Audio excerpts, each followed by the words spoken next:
एक करके कई कत्ल हुए मगर पुलिस को कातिल का कोई सुराग नहीं मिला। अब तक जितने भी कत्ल हुए थे उन सभी में 3 बातें कॉमन थी। पहला कि सभी का मर्डर रात को 1 बजे से 4 बजे के बीच हुआ था। जितनी भी लाशें मिली उनमें से किसी का भी मर्डर दिन के वक्त नहीं हुआ था। दूसरा कि सभी को मारने का तरीका एक जैसा था, सभी के सर पर उस नुकीले हथियार से हमला किया गया था।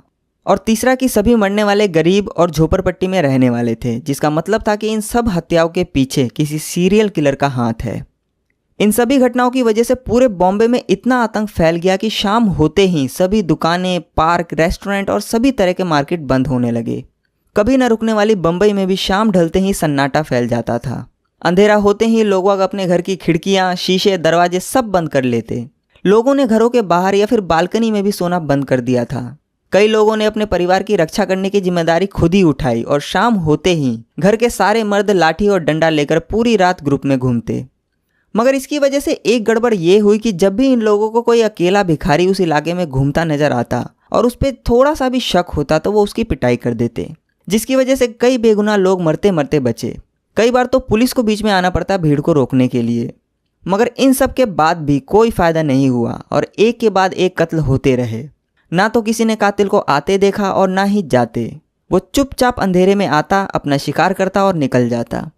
इसी बीच लोगों में ये तक हवा फैल गया कि ये कोई आम इंसान नहीं है बल्कि कोई मायावी आदमी है, जो लोगों को मारने के बाद किसी तोते या बिल्ली का रूप लेकर गायब हो जाता है। इसलिए ना तो कोई इसे आते हुए देखता है और ना ही जाते हुए। पुलिस की नाकामी ने भी इन सब अफवाहों को जोर दिया और लोग बाग ये सब बातें बनाने लगे। उस वक्त बॉम्बे पुलिस के जो कमिश्नर थे उनका नाम था E.S. मोदक। उनके ऊपर भी इस केस को सॉल्व करने का बहुत प्रेशर था।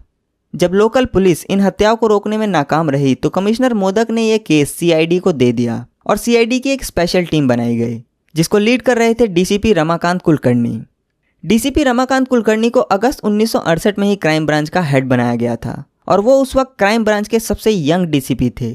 हालांकि जब रमाकांत कुलकर्णी को यह केस दिया गया तो क्राइम ब्रांच के कई ऑफिसर ने इसका विरोध किया कि इतना सेंसिटिव केस उन्हें नहीं देना चाहिए, क्योंकि उन्होंने अभी अभी CID को ज्वाइन किया है और उनके पास इतना एक्सपीरियंस भी नहीं है। मगर इन सब विरोधों के बाद भी ये केस उन्हें ही दिया गया। खैर, इसके बाद रमाकांत कुलकर्णी ने अपने अंडर पुलिस की एक बहुत बड़ी टीम बनाई और अब लगभग 2000 पुलिस वाले उस कातिल को पकड़ने के लिए 24 घंटे उन इलाकों में गश्त करने लगे। मगर कोई फायदा नहीं हुआ। पुलिस को अभी तक कोई सुराग नहीं मिला था। इसी बीच इस टीम के एक इंस्पेक्टर जिनका नाम था विनायकराव वकाटकर, उन्होंने रमाकांत कुलकर्णी को बताया कि आज से ठीक 2 साल पहले 1965 से 1966 के बीच भी कुछ इसी तरह की सीरियल किलिंग की घटना हुई थी। उस वक्त ये सभी घटनाएं बॉम्बे के बाहरी इलाके